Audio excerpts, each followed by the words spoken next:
Birləşmiş Ştatlar Yaxın Şərqə zərbə qrupu göndərir. Bu barədə ölkənin Müdafiə Nazirliyindən Sean Parnell məlumat verib. Pentagon Carl Vinson aviadaşıyıcı gəminin rəhbərlik etdiyi qrupu Qırmızı dənizə göndərilməsi barədə göstəriş verib. Məlumata görə hazırki yerləşdirmənin məqsədi ABŞ-nin Yəməndəki mövqeyini gücləndirmək və İranın qarşısını almaqdır. Planla tanış olan Amerikalı rəsmilərin sözlərinə görə yığmaya bölgədəki B-2 bombardmançıları və F-35 döyüş təyyarələri daxildir.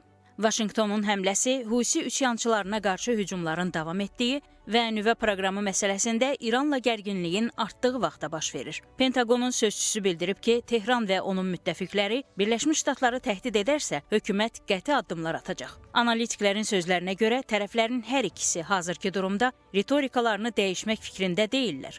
Bu da münaqişənin gələcəyinin daha gərgin ola biləcəyindən xəbər verir.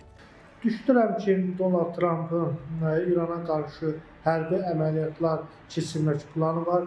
İranın atacağı addımlar əlbəttə ki, çox ciddi müharibəyə gətirib çıxara bilər.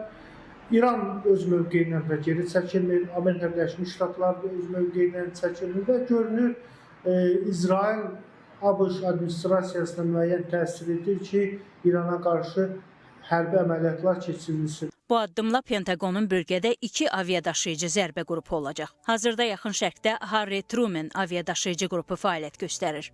Carl Vinson isə Hind Sakit Okean hövzəsində təlim prosesində idi. Lakin Husilərin Qırmızı dənizdə ABŞ hərbi qüvvələrinə intensiv hücumları ordu ehtiyatını gücləndirməyi zəruri edib. İkinci zərbə qrupunun bölgəyə cəlb edilməsi həm də Vaşinqtonun Tehrana güc nümayişi kimi dəyərləndirilir. Bununla yanaşı Pentagon son həftə ərzində bir neçə B-2 bombardmançı təyyarəsini Hind okeanındakı bazasına köçürüb. CNN yazır ki, təxminən 2 milyard dollarlıq döyüş texnikasının əraziyə göndərilməsi ABŞ-nin İrana və digər rəqiblərinə açıq mesajdır. Bu ismarışların Tehrana aid hissəsi Yəməndə Husilərə dəstəyin dayandırılması və yeni nüvə sazişinin imzalanmasıdır. Sean Parnell, Vaşinqtonun regionda münaqişələri qızışdıran istənilən dövlət və ya qeyri-dövlət aktoruna cavab verəcəyini deyib. Şərhçilərin sözlərinə görə Qırmızı dəniz üzərindəki kommunikasiya xətləri Birləşmiş Ştatlar üçün önəm kəsb edir. Bu səbəbdən ölkə İranın proksi qüvvəsi adlandırdığı Husilərə qarşı əməliyyatları genişləndirməyə çalışır. Amerika Birləşmiş Ştatları həm də buna görə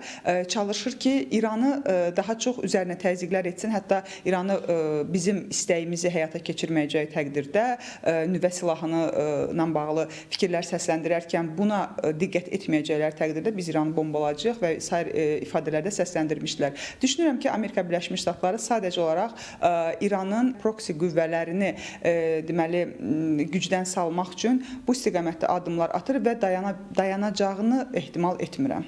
Qeyd edək ki, Ağ Ev rəhbəri Donald Trump nüvə proqramında razılığa gəlməyəcəyi təqdirdə İranı hücumla və əlavə rüsumlarla hədələyib. İranın ali dini lideri Ayətullah Əli Xameneyi açıqlamalara cavab verib.